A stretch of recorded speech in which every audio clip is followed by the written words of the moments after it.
The law offices of Blackwell and Associates had remained unchanged for 40 years.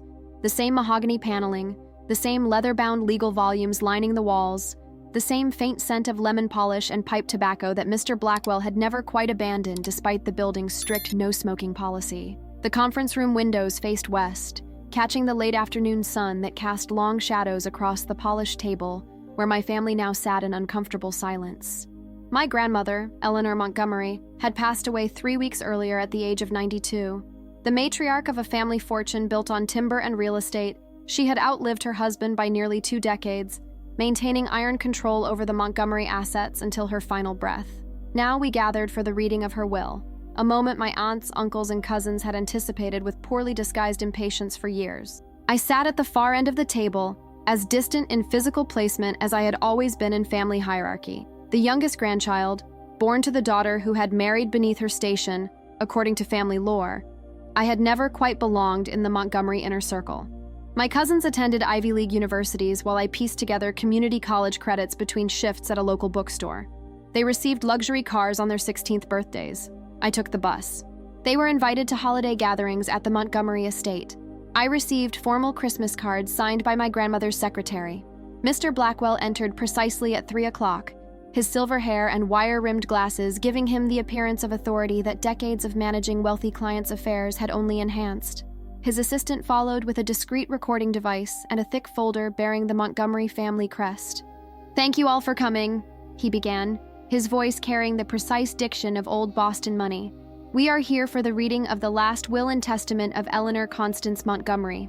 My Uncle Richard, the eldest son and self-appointed family patriarch since my grandfather's death, nodded impatiently. My Aunts Elizabeth and Catherine maintained carefully neutral expressions, while my cousins displayed varying degrees of attentiveness. Only my mother seemed genuinely lost in grief, her hands fidgeting with the simple gold wedding band that had always symbolized her choice of love over family approval.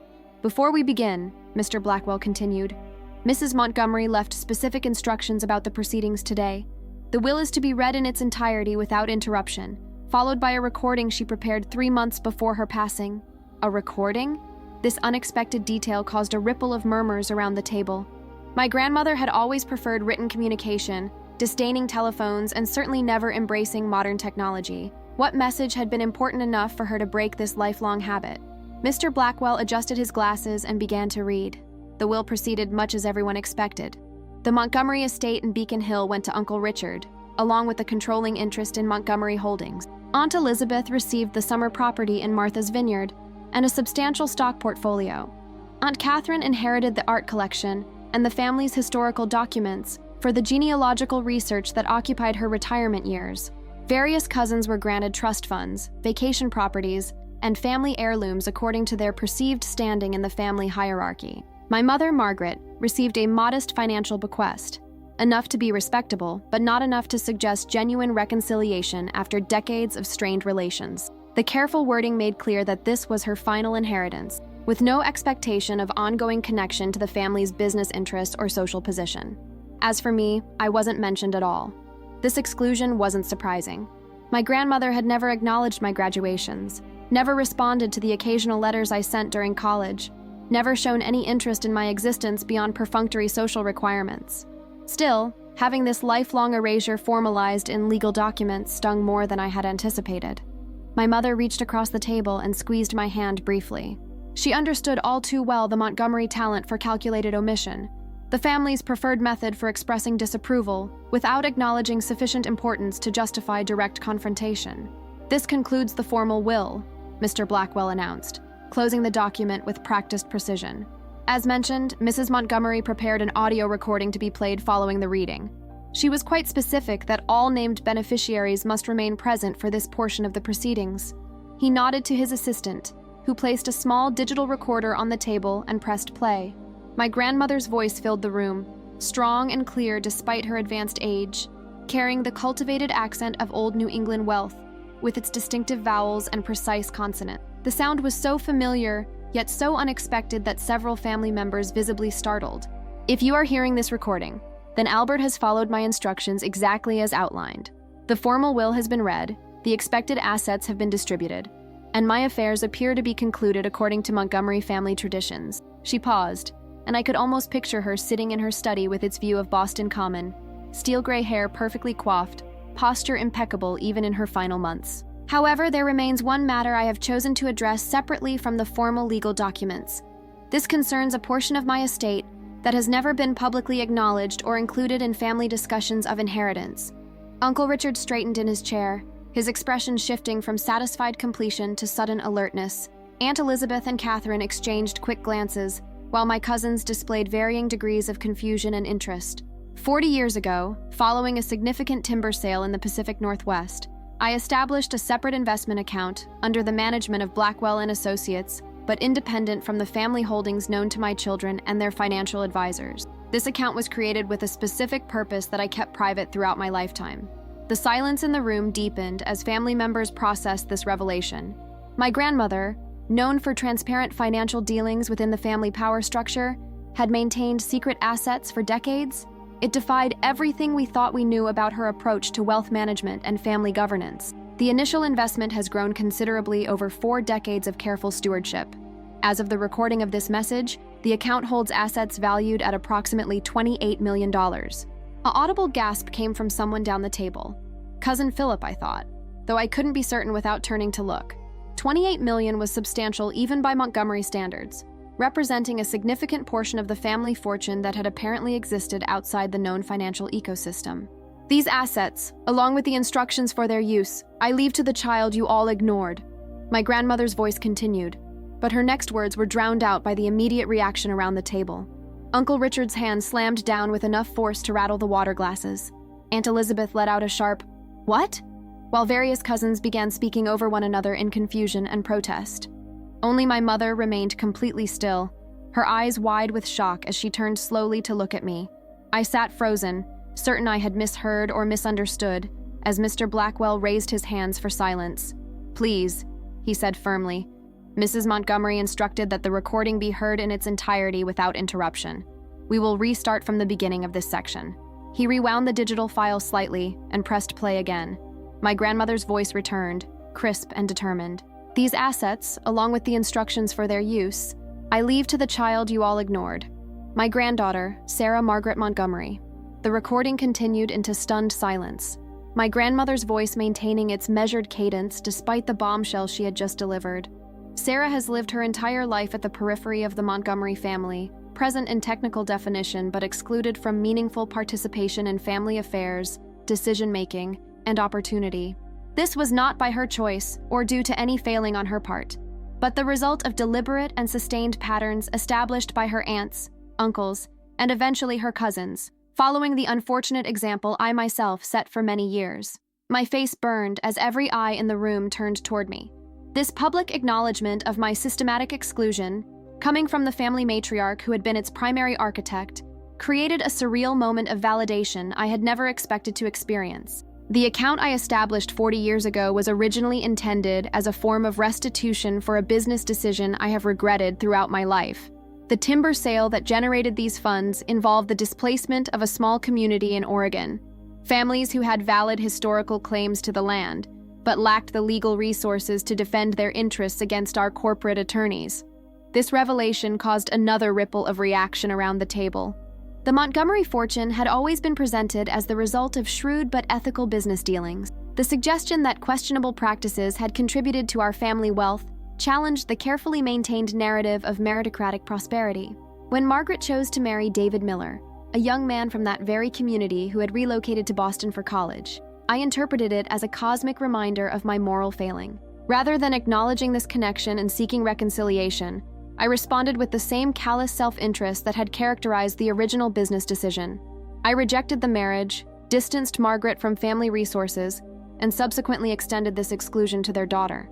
My mother's hand covered her mouth, tears filling her eyes. In all our conversations about family history, she had never mentioned this connection. Had she known? The look of shocked recognition on her face suggested this was as much a revelation to her as it was to me.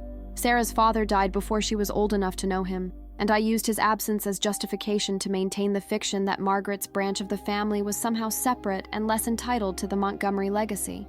The truth is that I could not face the living reminder of my own moral compromise. Uncle Richard shifted uncomfortably in his chair, his earlier outrage now tempered by visible discomfort with these public confessions.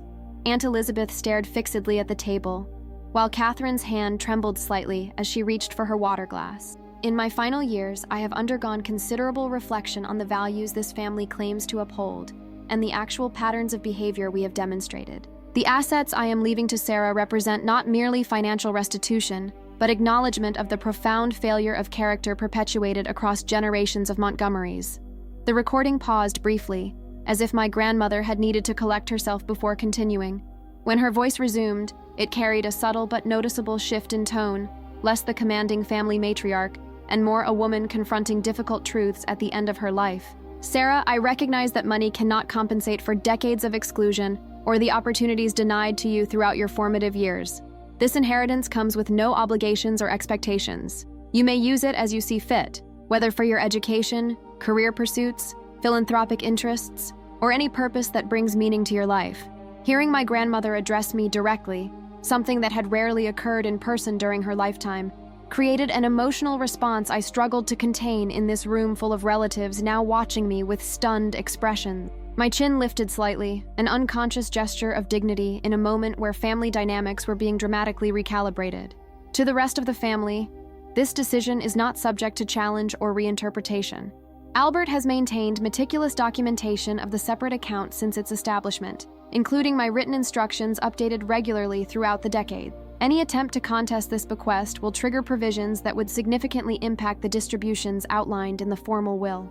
Uncle Richard's jaw tightened visibly at this preemptive blocking of the legal challenge he was undoubtedly already formulating in his mind. My grandmother had clearly anticipated the family's potential reactions and taken steps to protect her final decision. Additionally, Albert holds letters addressed to each of you, containing my personal reflections on the family culture we have collectively created and perpetuated. These will be distributed following this meeting, for private consideration rather than public discussion. The recording continued with specific instructions about the transfer process, tax considerations, and transitional support Mr. Blackwell's firm would provide as I assumed control of assets beyond anything I had been prepared to manage.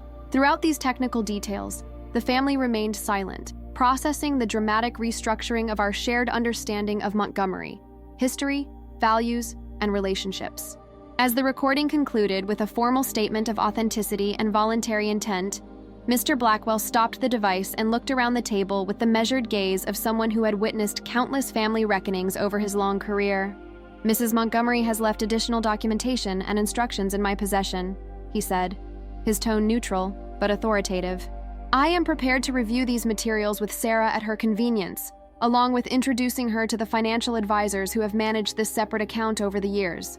The deliberate shift of his professional attention, from the traditional power centers of the family to the previously marginalized granddaughter, underscored the transformation my grandmother's recording had initiated. In the space of a few minutes, I had moved from unmentioned afterthought to the recipient of both significant wealth and the moral focus of the family legacy. The aftermath of the will reading unfolded with the peculiar combination of formality and raw emotion that characterized most Montgomery family interactions. Uncle Richard was the first to break the stunned silence, clearing his throat and adopting the authoritative tone he typically employed for family pronouncements. "This is obviously a significant development that requires careful consideration," he said, glancing around the table before settling his gaze on me. "Sarah, perhaps we should schedule a family meeting next week to discuss the implications and develop an appropriate plan for integrating these newly revealed assets into the broader Montgomery portfolio." His phrasing revealed volumes, the automatic assumption that my inheritance would naturally fall under family governance, with his guidance directing its management just as he oversaw other Montgomery holdings. Before I could respond, Mr. Blackwell intervened with polite but unmistakable firmness. "Richard, Mrs. Montgomery's instructions are quite explicit. The assets in question are being transferred to Sarah's sole control, independent of the existing Montgomery family financial structures. There is no provision for integration with the broader portfolio or collective management." Uncle Richard's expression tightened almost imperceptibly, a reaction I recognized from childhood family gatherings when events deviated from his expected script. Surely, as the head of Montgomery Holdings, I should at least be briefed on the specifics of these assets, given potential market overlap or competitive considerations. "That would be at Sarah's discretion, Mr. I," Blackwell replied, turning to me with a slight nod that transferred authority in a way I had never experienced within family dynamics. Would you like Richard to be included in our upcoming financial briefings? All eyes turned to me, awaiting a response to this unprecedented moment of decision-making power. My cousins watched with expressions ranging from curiosity to calculation, while my aunts maintained carefully neutral faces that revealed nothing of their internal reactions. Only my mother's gaze offered support without agenda, a silent affirmation that whatever I decided would have at least one ally in the room. I think I need time to process everything I've learned today, I said carefully, surprising myself with the steadiness in my voice. Before making decisions about information sharing or management approaches, I'd like to understand exactly what grandmother has entrusted to me and what her expectations might be. Mr. Blackwell nodded with professional approval, while Uncle Richard leaned back in his chair with poorly concealed frustration at this deferral of his assumed authority. Aunt Elizabeth, always the most politically astute of the siblings, intervened with practiced diplomacy. This has been surprising for everyone, she offered, her tone striking a careful balance between acknowledgement and neutrality. Sarah deserves time to understand her inheritance, just as we all need space to process what we've learned about Mother's private thinking and decisions. Her intervention provided a socially acceptable framework for temporary retreat, allowing family members to regroup and recalibrate strategies rather than continuing this initial confrontation in unprepared circumstances. Murmurs of agreement circled the table as Mr. Blackwell began gathering his materials, signaling the formal conclusion of the proceedings. As chairs scraped back and family members rose, the usual post-meeting patterns emerged.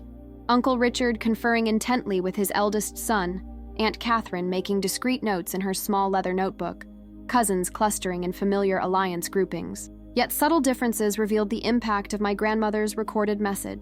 Occasional glances in my direction carrying new assessment, whispered conversations stopping abruptly when I passed nearby, the careful distance maintained as if my changed status required physical recalibration. My mother remained beside me as Mr. Blackwell approached with a heavy envelope bearing my name and my grandmother's distinctive handwriting. This contains preliminary information about the trust and its holdings, he explained. When you're ready, we should schedule a comprehensive review of the assets and management structure. There's no rush. The current investment team will continue their oversight until you're prepared to provide direction. The weight of the envelope in my hands carried significance beyond its physical heft, tangible evidence of my grandmother's recognition after a lifetime of strategic exclusion. As we prepared to leave the conference room, Cousin Philip approached hesitantly, his expression struggling between habitual condescension and newly necessary reassessment. "Sarah, I just wanted to say," he began, then paused as if realizing he had no script for this unfamiliar interaction. "This is all quite unexpected." "Yes," I agreed simply, neither easing his discomfort nor escalating the awkwardness of this first acknowledgement from a cousin who had spent decades perfecting the art of looking through me at family gatherings. "Perhaps we could have lunch sometime," he suggested with forced casualness. "Get to know each other better. I've been developing some interesting investment approaches in the tech sector that might align with your new responsibilities." The transparent pivot from lifelong disinterest to sudden collegial outreach might have been amusing if it weren't so predictable. Before I could formulate a response that balanced dignity with unnecessary cruelty, my mother intervened with the quiet strength that had sustained her through decades of Montgomery family politics. "I'm sure Sarah will be in touch once she's had time to settle into her new role," she said, her gentle tone belying the firm boundary being established. Today has been overwhelming for everyone. As we moved toward the elevator, leaving behind the murmured conversations and strategic repositioning already underway among my relatives, I felt a curious lightness despite the weighty responsibilities suddenly placed on my shoulders. My grandmother's posthumous acknowledgement had not merely transferred financial assets, but had fundamentally shifted the power dynamics that had defined my place within the family system. "Are you okay?" my mother asked softly as the elevator doors closed, separating us from the family members still gathered in small clusters outside the conference room. "I think so," I replied, surprising myself with the realization that beneath the shock and uncertainty lay something unexpected, a sense of validation that decades of deliberate marginalization had failed to completely extinguish. I just never imagined grandmother was capable of this level of self-reflection or acknowledgement. My mother's expression held a complex mixture of emotions: grief, vindication, lingering hurt, and cautious hope. Your grandmother was many things, but she was never simple. Even in her worst moments of family manipulation, there was always a part of her capable of recognizing hard truths, even when she couldn't bring herself to act on them until now. As we exited the building into the late afternoon sunlight, the city continued its normal rhythms around us, oblivious to the seismic shift that had just occurred within the carefully maintained facade of Montgomery family cohesion. Whatever came next would require careful navigation of unfamiliar territory, but for the first time, I would be charting that course from a position of recognized legitimacy, rather than peripheral tolerance. The following week unfolded in a series of revelations as Mr. Blackwell guided me through the complex structure my grandmother had established decades earlier. The separate account, officially named the Reparation Trust, had been managed with remarkable foresight, its investments diversified across industries and markets long before such approaches became standard practice. Your grandmother had a particular interest in sustainable forestry, Mr. Blackwell explained as we reviewed the portfolio's composition in his office. A significant portion of the initial timber sale proceeds was invested in developing alternative harvesting methods and land restoration projects. The irony wasn't lost on me. The woman who had authorized aggressive clear-cutting practices that displaced communities had subsequently directed those profits toward healing the environmental damage such approaches caused. Whether driven by genuine remorse or practical recognition of changing industry standards remained unclear, but the impact was undeniable. These investments had not only generated substantial returns, but had helped pioneer practices now considered essential to responsible resource management. Even more surprising were the community investment funds established in the Oregon region, where the original displacement had occurred. Operating quietly through local foundations, these initiatives had supported education, housing, and small business development in areas still recovering from historical extraction economies. Did she ever visit these communities? I asked Mr. Blackwell as we reviewed the detailed reports compiled over decades. Not to my knowledge, he replied, his expression suggesting this absence carried its own significance. Your grandmother maintained distance from direct engagement while ensuring the financial commitments continued. The oversight was handled primarily through regional advisors who reported to the trust managers. This pattern of responsibility exercised through a carefully maintained separation seemed emblematic of my grandmother's approach to addressing her moral failings, substantial material commitment coupled with personal detachment. She had acknowledged her debt without subjecting herself to the discomfort of witnessing its impacts directly or engaging with those affected by her earlier decisions. As the week progressed, I received carefully worded messages from various family members, each communication revealing as much through its tone and timing as through its explicit content. Uncle Richard's formal email suggested a meeting to discuss potential synergies once I had completed the initial orientation to these newly discovered assets. Aunt Elizabeth sent a handwritten note expressing hope for renewed family connections after too many years of unnecessary distance. Cousin Philip texted with manufactured casualness about getting together for drinks to welcome you properly into the family business community. Most telling was the complete silence from certain quarters, cousins who had been most active in maintaining my exclusion from family events, an aunt who had once remarked within my hearing that Margaret's unfortunate marriage need not contaminate the main family line. Their absence of response spoke volumes about the challenges of recalibrating relationships when fundamental power dynamics shift unexpectedly. My mother observed these approaches with the wisdom earned through decades navigating Montgomery family politics. They're repositioning, she noted as we sorted through the messages over coffee in my small apartment kitchen, a space that now seemed incongruously modest given my changed financial circumstances. Richard wants to establish supervisory influence before you develop independent relationships with financial advisors. Elizabeth is positioning herself as the compassionate bridge builder. The others are calculating whether alignment or continued distance better serves their interests. And what do you think I should do? I asked, valuing her perspective in ways my grandmother's recording had unexpectedly validated. She considered the question carefully before responding, her experience as both Montgomery daughter and deliberate exile informing her assessment. Take time.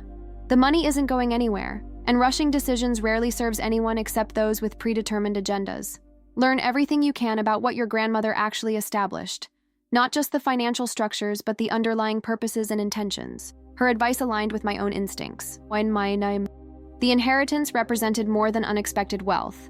It contained my grandmother's final statement about values, accountability, and legacy, concepts the Montgomery family had discussed extensively in abstract terms, while often failing to embody in concrete action. Understanding her true intentions seemed essential before making decisions that would shape my relationship with both the assets and the family going forward. 2 weeks after the will reading, I returned to Mr. Boaz Blackwell's office for a meeting he had described as addressing the non-financial aspects of your grandmother's instructions. The phrasing had intrigued me, suggesting dimensions beyond the portfolio reviews and trust structures that had occupied our previous discussion. Your grandmother left specific guidance about a property that technically falls within the trust assets, but carries particular significance beyond its monetary value, he explained, removing a large envelope from his desk drawer. This is somewhat unusual, so I wanted to address it separately from our financial discussions. Inside the envelope was a deed to a property I had never heard mentioned in family discussions, a small island in the lake region several hours north of Boston, with a modest cabin rather than the expansive vacation compounds typical of Montgomery family holdings. Accompanying the deed was a handwritten letter on my grandmother's personal stationery, addressed to me with a directness that remained startling even after the revelations of recent weeks. Sarah, the island you now own was the first property I purchased independently, using proceeds from my early involvement in the family business before I married your grandfather. While the rest of the family knows of our more impressive vacation properties, this place remained my private retreat, the only location where I could occasionally step away from the role and responsibilities of being Eleanor Montgomery. It was here during a summer visit shortly after your graduation that I watched you from a distance as you sketched by the public lakeshore. You didn't see me. Our paths were carefully kept separate by that point, but I observed the young woman you had become, despite the family's systematic neglect of your development. What struck me then, and has remained with me since, was the remarkable absence of bitterness in your expression and demeanor.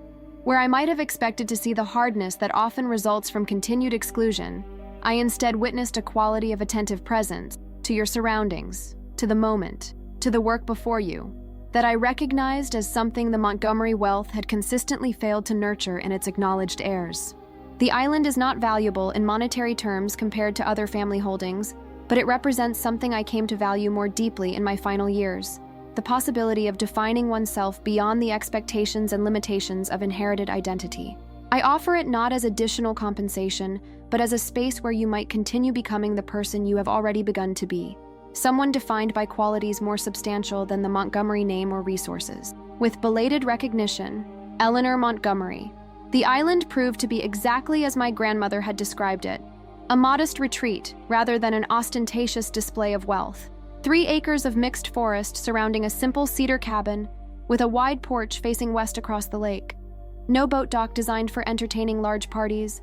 No manicured grounds requiring constant maintenance, just natural beauty preserved with minimal intervention. I visited on a clear October day when the surrounding maples and birches had transformed into their autumn brilliance. The caretaker, Mr. Jensen, met me at the small mainland dock with a weathered rowboat rather than the sleek motorcraft that serviced other lake properties. "Been looking after this place for the Montgomerys going on 30 years, he explained as he rowed us across the calm water with practiced efficiency. Always just Mrs. Montgomery who came, though. Never the rest of the family. This confirmation of the island's separation from regular family use intrigued me. The Montgomerys typically displayed their properties prominently, hosting strategic gatherings, mentioning vacation homes in carefully casual conversation, sharing selected photographs that established both ownership and exclusivity. This private retreat represented a significant departure from standard family approaches to property as social capital. "Did she come often?" I asked, watching the island grow larger as we approached. 4, maybe 5 times a year, Mr. Jensen replied. "Always alone, except for the supplies I'd bring over weekly. Said it was the only place she could hear herself think without the family name echoing off every wall." This image of my grandmother, seeking solitude and silence away from the identity that defined her public existence, added another layer to the complex portrait emerging since her death.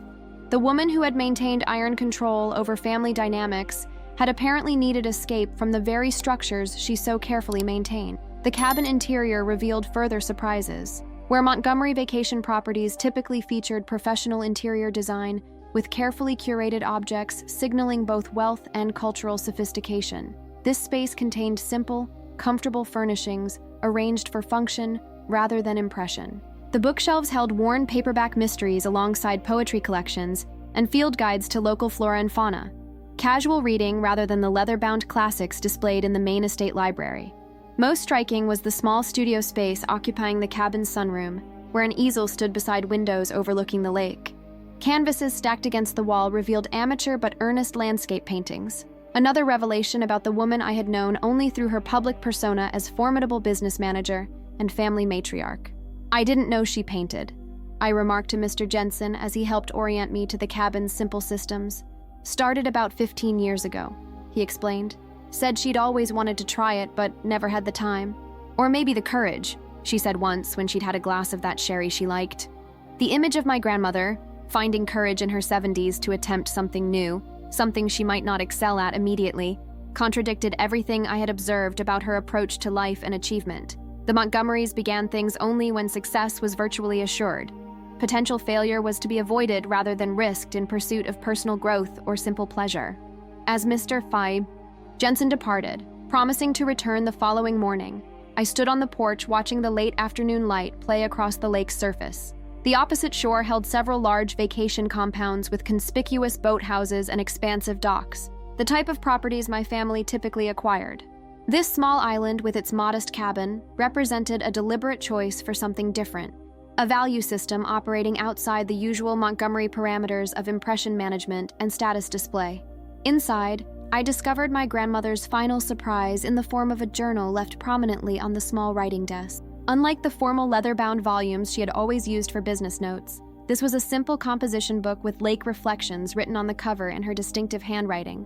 The first entry was dated 15 years earlier, around the time she had apparently begun painting, with subsequent entries appearing sporadically during her visits to the island. The initial pages revealed a woman I had never known existed, someone capable of self-doubt, retrospection, and occasional flashes of surprising insight about the family dynamics she had helped create and maintain. June 15th. The family gathering last weekend was exhausting in familiar ways. Richard continuing to position William as his successor despite the boy's obvious disinterest in anything beyond spending his quarterly distributions. Elizabeth's careful maneuvering to secure additional funding for Caroline's wedding. A production designed more for Montgomery social positioning than celebration of the actual relationship.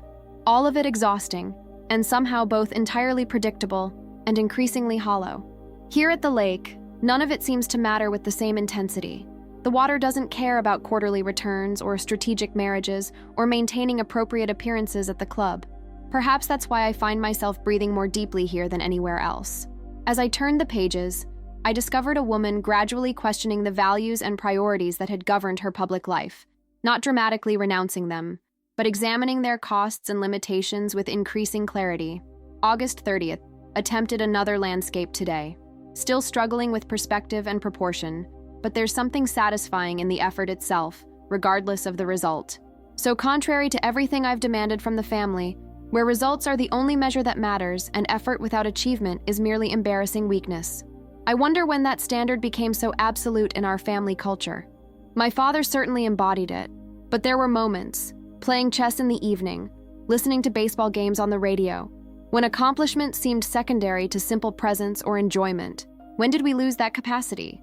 And what has it cost us across generations? The journal continued with similar reflections interspersed with observations about nature, occasional mentions of family events, viewed from growing emotional distance, and increasingly direct acknowledgement of regrets regarding specific decisions and patterns. My mother appeared frequently in these reflections, the estrangement clearly weighing more heavily on my grandmother than her public stance had ever suggested. And in the final pages, I found myself appearing in her private thoughts, first as an abstract representation of familial failing, then gradually as a more specific individual observed from careful distance. October 10th, saw Margaret's daughter sketching by the public dock today. Something in her concentrated attention reminded me of David, that capacity for complete presence he had that always made Margaret feel truly seen in a family skilled at looking past anything that complicated our preferred narratives. What would it mean to acknowledge her properly after all these years of strategic exclusion? The practical questions are manageable. Financial provisions can be arranged discreetly. But the deeper implications for family dynamics and self-understanding seem more challenging. How does one make amends for decades of deliberate erasure without destroying the entire edifice of relationships built upon that fundamental injustice? The final entry, dated just 2 months before her death, contained the clearest articulation of the thinking that had apparently led to my unexpected inheritance. June 24th, meeting with Albert tomorrow to finalize arrangements for the reparation. Trust. After decades of separation, it feels insufficient yet necessary. Material acknowledgement without the courage of direct engagement during my lifetime. Perhaps this final cowardice is fitting, consistent with a life built on maintaining appearances rather than addressing fundamental truths. The island should go to Sarah. not as compensation, but as possibility. A place where Montgomery resources might finally support becoming, rather than merely appearing, doing rather than accumulating, being present rather than constantly positioning for advantage. Too late for me to embody these values consistently, but perhaps not too late to create conditions where they might flourish in the next generation, particularly in the one family member who seems to have developed them despite, rather than because of our influence. 3 months after discovering my grandmother's island retreat and journal, I found myself hosting a gathering that would have been unimaginable before her death. At my invitation, family members from both acknowledged and previously marginalized branches of the Montgomery family tree converged on the cabin for a weekend discussion about the future of the Reparation Trust and its potential alignment with broader family resources. The guest list reflected careful consideration rather than automatic inclusion of traditional power centers. Uncle Richard had been invited not as family patriarch, but as one financial stakeholder among many. Cousins were selected based on demonstrated values and potential contributions, rather than their position in the family hierarchy. Most significantly, I had included relatives from my father's side of the family, people who had maintained connections with my mother and me despite our estrangement from the Montgomerys, but who had never before been welcomed into family business discussions. The cabin's modest size necessitated thoughtful accommodation arrangements and created natural intimacy that the grand family estate deliberately avoided. We gathered on the expanded porch I had commissioned as my first modification to the property, a simple cedar extension that provided comfortable space for group conversations overlooking the lake. "Thank you all for coming," I began, once everyone had settled with coffee or tea in hand. "I've asked you here because the decisions facing the Reparation Trust involve considerations beyond typical investment strategies or financial objectives." Uncle Richard shifted in his chair, clearly uncomfortable with both the setting and his non-central role in the proceedings. Several cousins appeared similarly disoriented by the unfamiliar power dynamics, while my mother watched with quiet attentiveness from her position near the steps leading down to the shoreline. For those who haven't been fully briefed, the trust established by my grandmother represents not just significant financial resources, but an attempt to address historical harms through thoughtful application of those resources, I continued, outlining the origin of the funds in the Oregon timber sale and the subsequent investment in sustainable forestry and community development.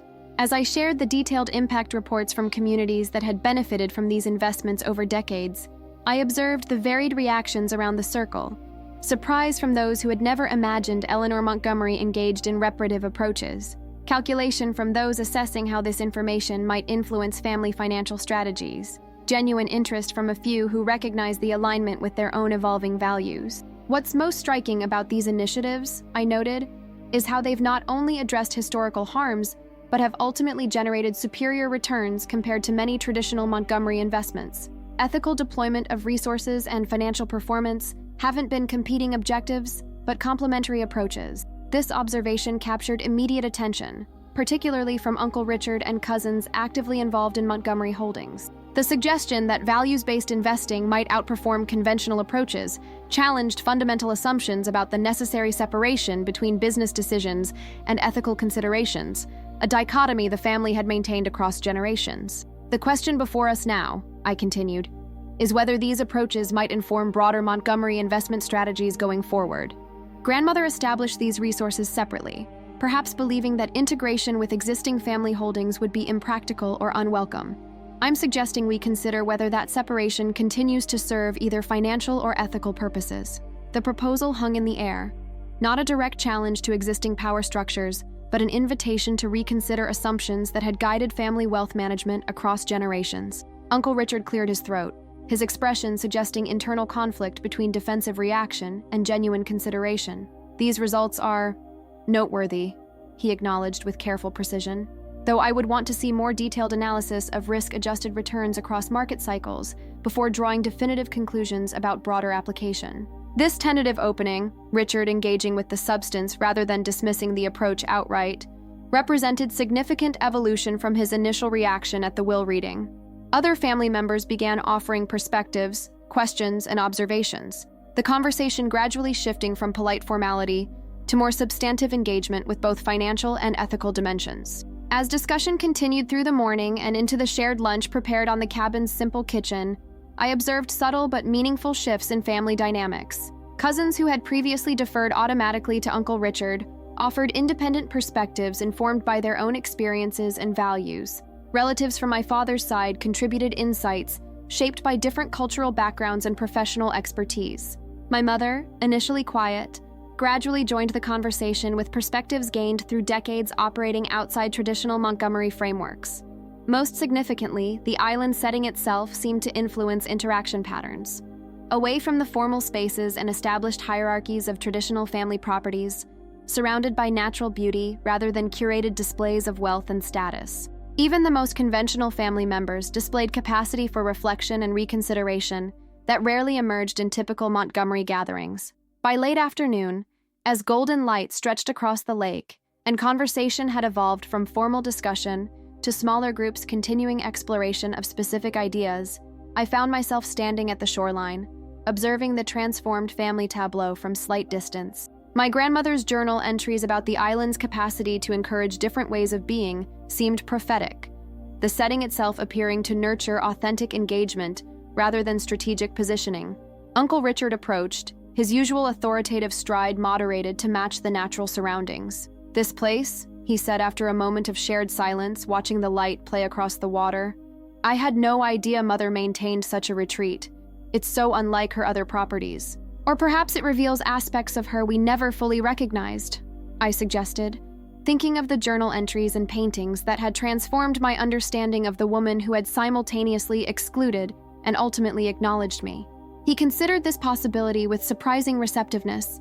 She was complex, more so than I allowed myself to recognize while managing family matters according to patterns she herself had established. He turned slightly to observe the gathered family members on the porch. "This approach you're suggesting, integration of ethical considerations with financial strategies, it challenges fundamental assumptions about how we've operated." "Yes," I acknowledged simply, neither apologizing for the disruption nor pressing advantage in a moment of potential receptivity. "I'm not saying I'm convinced," he clarified, Montgomery caution reasserting itself, "but I'm interested in exploring the performance data more thoroughly. If these approaches have genuinely generated comparable or superior returns while addressing historical harms or creating positive impacts, that merits serious consideration." This careful opening, neither full embrace nor dismissal, represented perhaps the most significant outcome possible from this initial gathering. Not dramatic transformation of entrenched patterns, but creation of space where reconsideration became possible, where fixed positions might gradually evolve through evidence and relationship rather than confrontation or authority. As the weekend continued, this tentative openness extended to other aspects of family dynamics, previously rigid boundaries becoming slightly more permeable, established hierarchies subtly recalibrating. The possibility of different approaches to both wealth management and family relationships emerging not through dramatic confrontation, but through thoughtful engagement in a setting that encouraged reflection rather than reactivity. On the final morning, as family members prepared to depart, my mother joined me on the porch where my grandmother had apparently observed me sketching years earlier, the moment she described in her journal as catalyzing her reconsideration of family patterns and her own role in maintaining them. "She would be surprised by this," my mother observed, gesturing toward the gathered family members engaged in warm farewells that crossed previously maintained boundaries. Not just the specific discussions about investment approaches, but this reconfiguration of who belongs in Montgomery family conversations and how those conversations unfold. "Do you think she would approve?" I asked, valuing my mother's insight into the woman who had been both her mother-in-law and the architect of her exclusion from family belonging. "Approve might be too simple," she replied thoughtfully, "but I think she would recognize it as the natural evolution of what she began with her recorded message and the trust arrangements, an attempt to address patterns she had helped create and maintain, but had begun to question in her final years." As we watched the family members depart in small groups toward the mainland dock where boats waited, the island gradually returning to its natural quiet, I reflected on the complex inheritance I had received. Not just financial resources, but the opportunity to participate in reshaping family narratives and relationships that had seemed immutable throughout my childhood and early adulthood. The transformation wouldn't be simple or linear. Established patterns would reassert themselves. Traditional power centers would attempt to reestablish familiar hierarchies. The momentary openness created by this gathering might contract when family members returned to conventional environments and pressures. Yet something had shifted. subtle but significant possibilities had emerged for evolving both investment approaches and family relationships in directions my grandmother had perhaps glimpsed but never fully embodied during her lifetime. 1 year after my grandmother's will reading, I stood on the island dock, watching the autumn sunset paint the lake in shades of amber and gold. The transformation of both the property and my place within the Montgomery family ecosystem had unfolded in ways neither dramatic nor entirely predictable. Evolution rather than revolution, recalibration rather than complete reinvention. The cabin had been thoughtfully expanded, maintaining its essential character while accommodating increased use as both personal retreat and occasional gathering space for various family constellations. Solar panels now provided sustainable energy. A small greenhouse extended the growing season for the kitchen garden I had established with guidance from my father's cousins, who had maintained their agricultural connections when other branches of the family had moved exclusively into financial and professional realms. The Reparation Trust had been partially integrated with broader Montgomery holdings through a carefully structured sustainability initiative that applied my grandmother's ethical investment principles to a significant portion of family assets. Uncle Richard had eventually supported this approach after thorough analysis demonstrated its financial viability, though he maintained separate management for more conventional investments, a compromise that acknowledged both changing perspectives and persistent differences in values and priorities. Most significantly, family gatherings had gradually evolved to include previously marginalized branches of the extended family tree. Holiday celebrations now featured greater diversity of perspective and experience. Business discussions incorporated voices from beyond traditional power centers. The definition of family member had expanded beyond the narrow parameters that had governed inclusion throughout my childhood and early adulthood. My mother joined me on the dock, wrapping a cardigan around her shoulders against the evening. The Foundation Board approved the educational initiative, she reported, referring to the scholarship program we had developed for communities affected by historical Montgomery business practices. Even Richard voted in favor, though he insisted on adding performance metrics to the evaluation framework. This blend of evolving values and persistent Montgomery emphasis on measurable outcomes characterized many of the changes that had occurred since my grandmother's recorded message had disrupted established family patterns. Complete transformation had never been realistic. Meaningful evolution had proven possible through persistent engagement rather than confrontational demands. I found another journal, I told my mother, sharing the discovery I had made that morning while reorganizing the cabin's small library.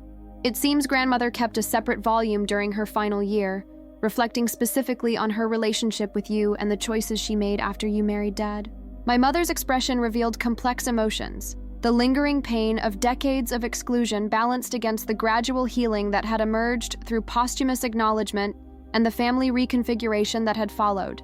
Do you think we ever truly understand the choices we make and their ripple effects across generations? She asked, her gaze following a pair of loons making their way across the darkening water.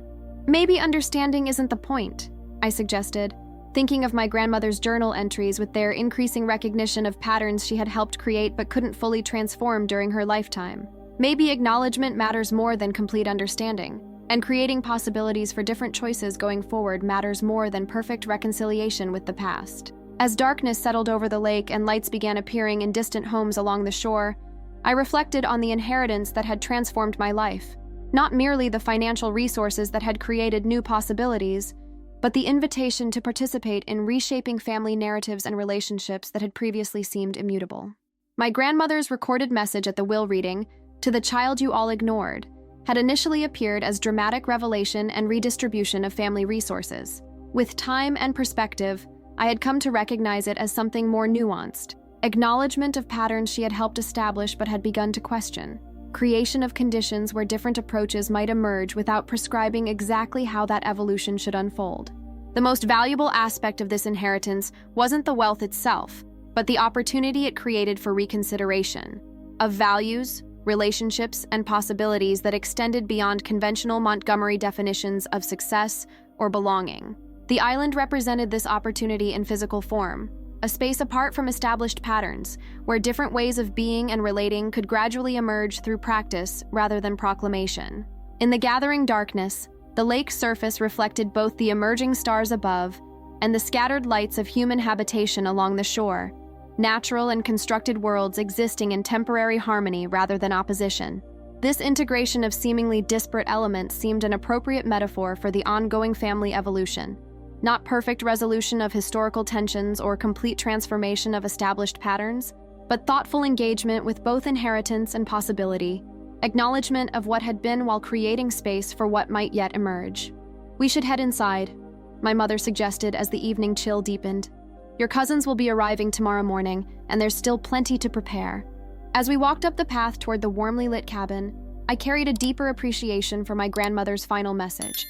Not merely dramatic revelation of hidden assets or acknowledgement of historical exclusion, but invitation to participate in an unfolding story of family transformation that would continue long after the initial disruption of established patterns. The child they had all ignored had become not just acknowledged, but instrumental in reshaping what acknowledgement and belonging might mean for future generations of Montgomerys, a legacy more significant than any financial bequest could represent.